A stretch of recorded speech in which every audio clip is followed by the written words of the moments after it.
Her name was Chloe Vance, a 28-year-old landscape architect living in New York. On what should have been the brightest night of her life, Chloe stood beneath the television lights with a golden trophy in her hands, while the two seats reserved for her parents remained completely empty. Small signs were attached to the backs of the chairs, each bearing the words, "Chloe Vance's family." No one was sitting there. The grand auditorium at Columbia University glowed beneath crystal chandeliers. Young designers moved between the rows in formal attire. Their parents carried flowers, adjusted their children's collars, and hurried to take photographs before the ceremony began. Chloe sat silently amid all that laughter. She rested her design plans on her knees and tried to keep her hands from trembling. 6 years of study, 3 years of research, hundreds of sleepless nights spent perfecting a project to transform impoverished neighborhoods with recycled materials and green energy systems. All of it had brought her to this moment. But the people she had waited for most had not come. The phone in Chloe's pocket vibrated. She looked down at the screen and saw a message from her mother. "Send us a picture of the award later. We are getting dinner ready for Lucas on the yacht. Have fun." Just 3 short sentences. No apology. No wish of good luck. Not a single question asking whether she was frightened or needed someone beside her. Chloe turned off the screen. Her throat tightened. 2 weeks earlier, she had called her parents. She explained that this was the most important awards ceremony of her career. She had booked a hotel for them, sent them the flight schedule, and even offered to pay part of the airfare. Her father fell silent for a few seconds, then said the family was going through financial difficulties. The plane tickets were too expensive. Hotels in New York cost too much. He told Chloe that she needed to grow up and understand that not every event in her life required the entire family to be present. She had believed him. Until the following evening. Lucas, her brother who was 3 years older, posted a photograph on social media showing the entire family standing on the deck of a massive yacht in the middle of the Mediterranean. Behind them stretched the deep blue sea, while wine glasses sparkled beneath the setting sun. The caption contained only a few words. "A brilliant summer with the family." Chloe stared at the photograph for a long time. She did not cry. People who grow up in a toxic family often learn to swallow their tears before anyone else has the chance to see them. Ever since childhood, Chloe had always been the child standing behind Lucas. When Lucas earned high grades, their parents threw a party. When Chloe won a scholarship, her mother simply said she had always been good at school, so it was hardly surprising. When Lucas wanted to study business in Europe, their parents created a separate fund for him. When Chloe asked for money to buy a computer for her design work, her father told her to get a part-time job so she could learn the value of money. They called it teaching their child to be independent. Chloe once called it love. Now she understood that it was nothing more than favoritism hidden behind reasonable explanations. A deep voice sounded behind her. "Chloe." She turned around. Professor Marcus Thorne was standing at the end of the row. He had supervised her project for 3 years, and he was also the only person who had ever seen Chloe fall asleep at her desk near dawn, then wake up and continue correcting every line on her drawings. Marcus did not ask why the 2 chairs were still empty. He already knew the answer. His gaze settled on the phone Chloe was gripping, then moved to her face.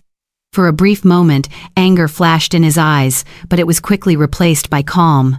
Marcus turned toward an elderly couple standing near the aisle. "Mom, Dad, could you do something for me?" Mr. and Mrs. Thorne looked at each other.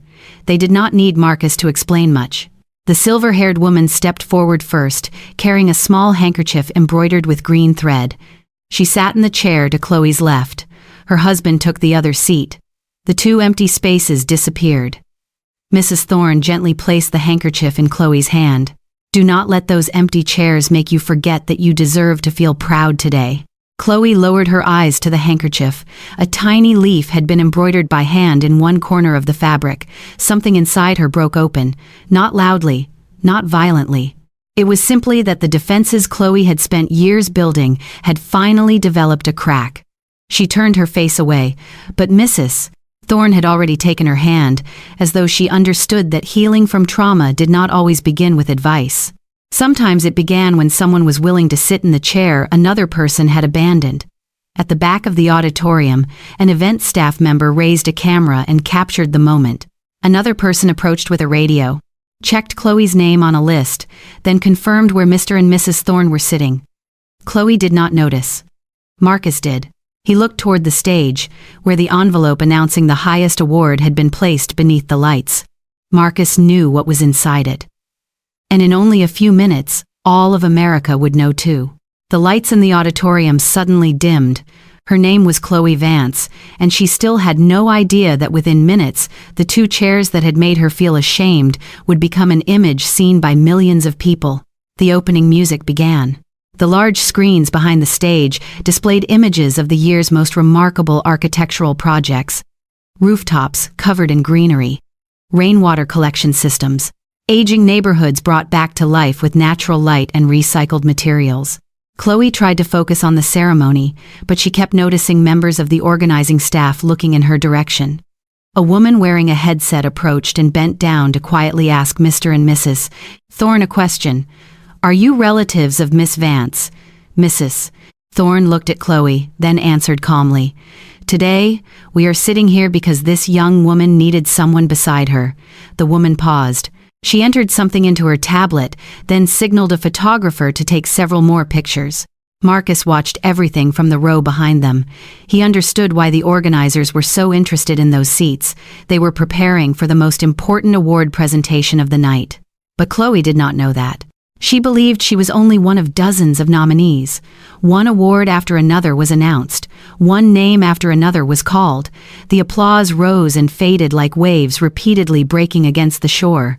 When the final award arrived, the host stepped into the center of the stage holding a dark blue envelope.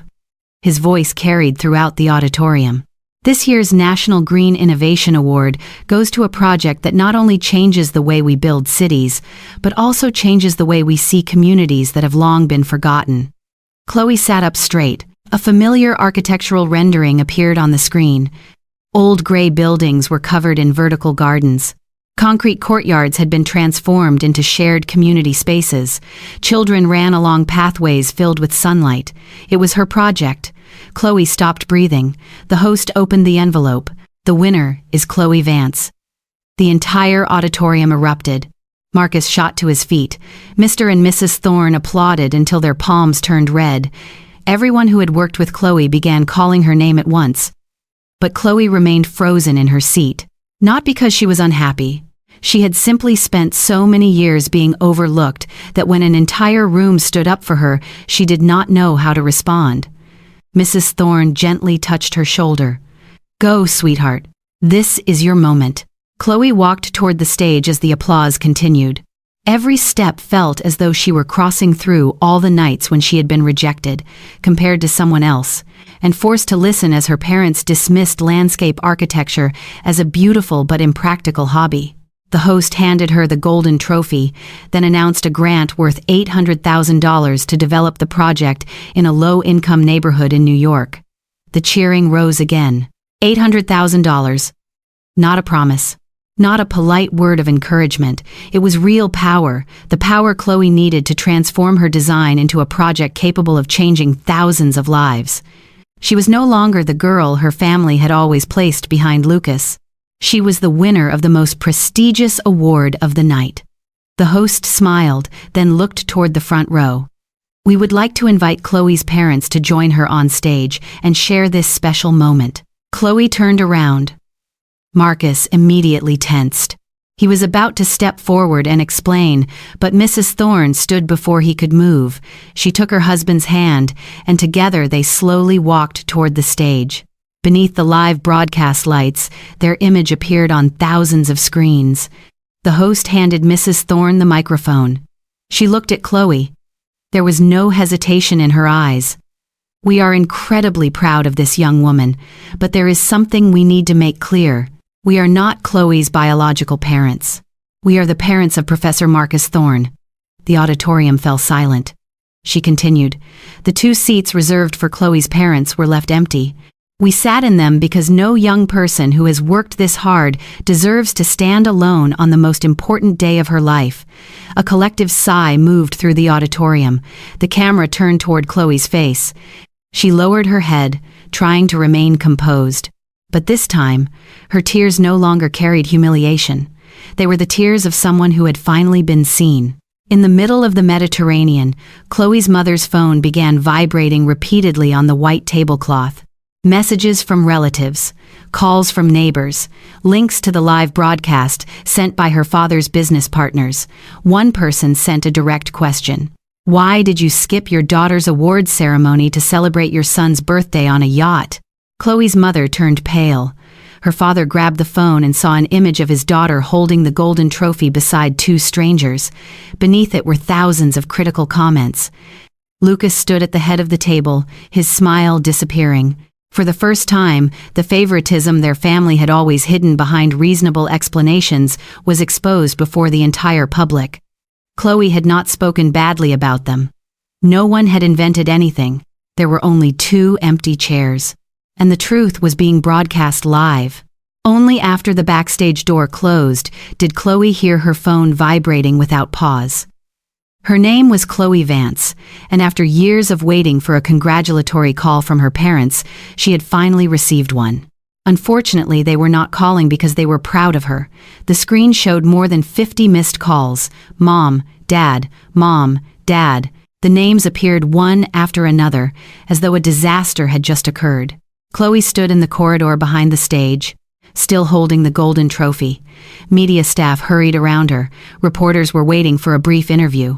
Marcus and Mr. and Mrs. Thorne stood nearby, silently watching her.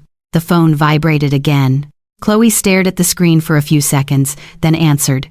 Before she could say anything, her mother's voice burst through, urgent and furious. Chloe, what did you tell the reporters? People are attacking your father and me on social media. My phone has not stopped ringing.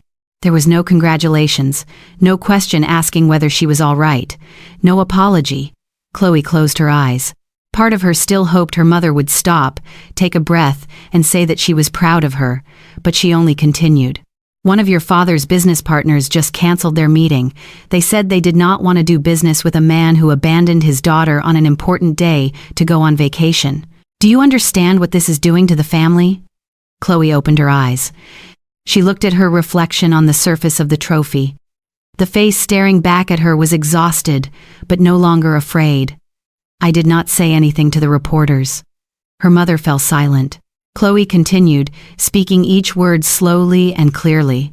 The truth spoke for itself. Her father's voice immediately cut in from the other end of the line. Do not speak to your mother in that tone.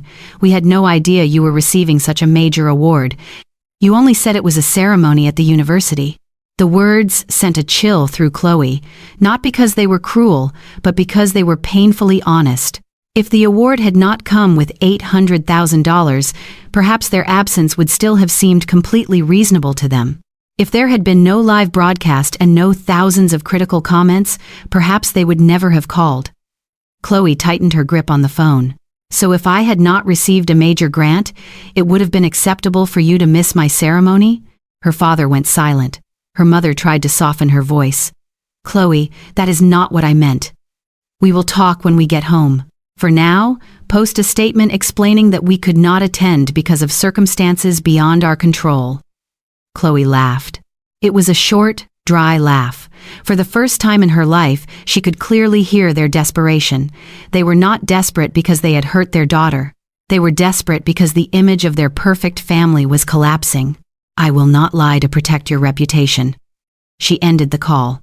The phone vibrated again immediately, but Chloe switched it off. Marcus approached, carrying a thick folder tied with a green ribbon.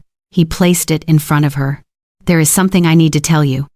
Chloe opened the folder. Her project's name appeared on the first page, with signatures of approval from 3 non-profit organizations and the city's architectural council beneath it.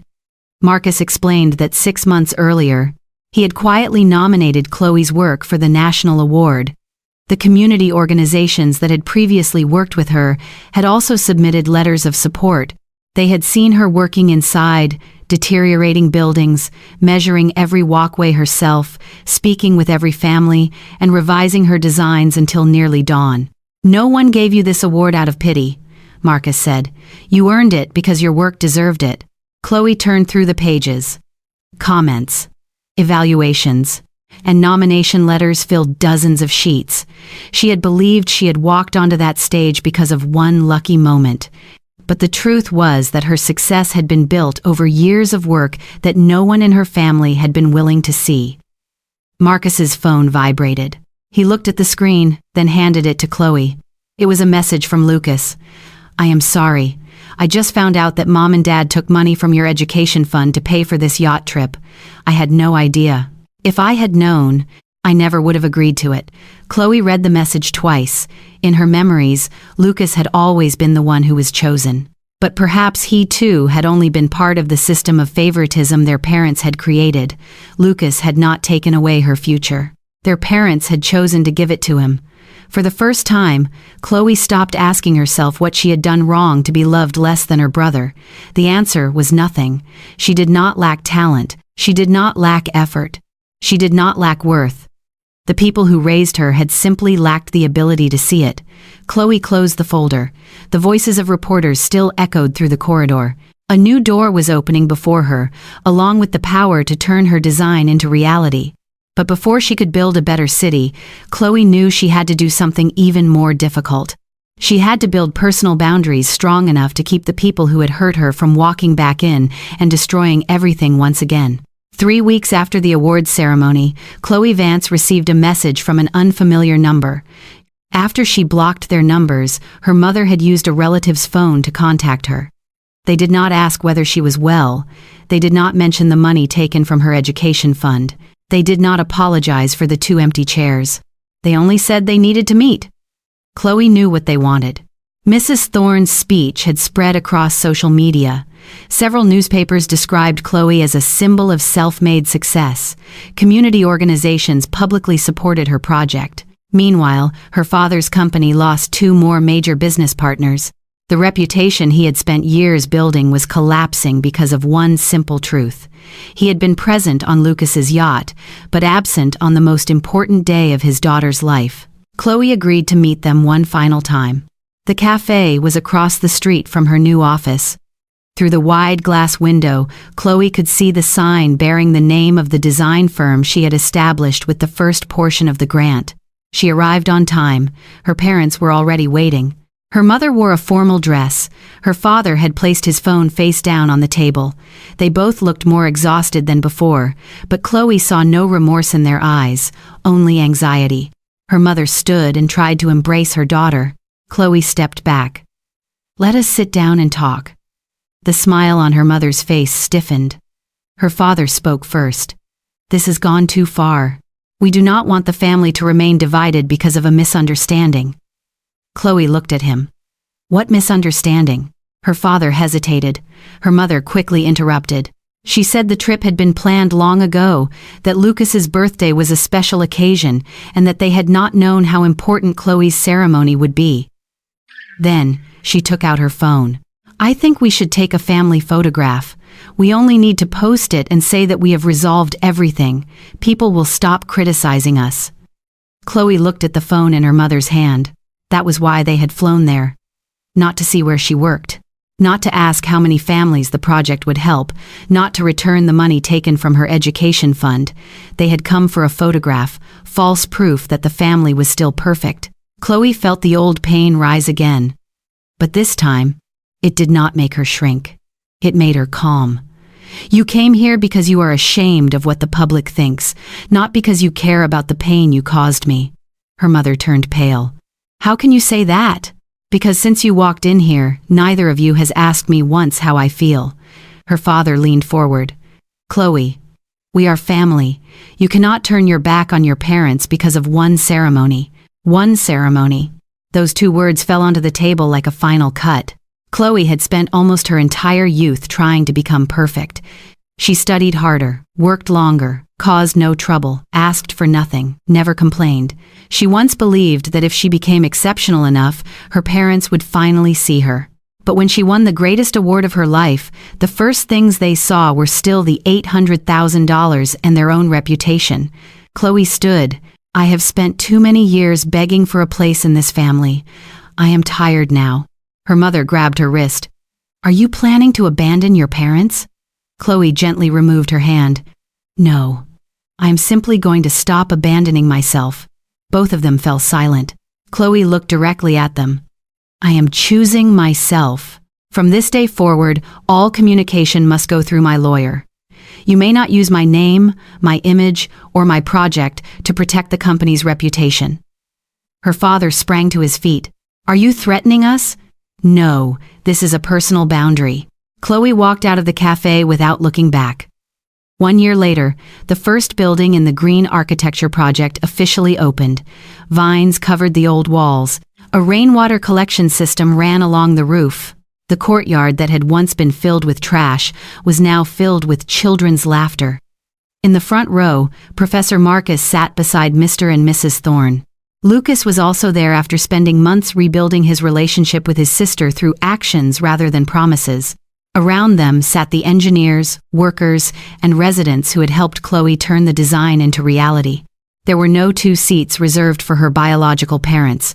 No one left empty places for people who had never intended to come. When Chloe stepped onto the platform for the ribbon cutting, Mrs. Thorne handed her the handkerchief embroidered with the green leaf from a year earlier. Chloe smiled. She had once believed that healing from trauma meant finally making her parents love her. Now she understood that healing meant no longer needing their approval to know that she had value.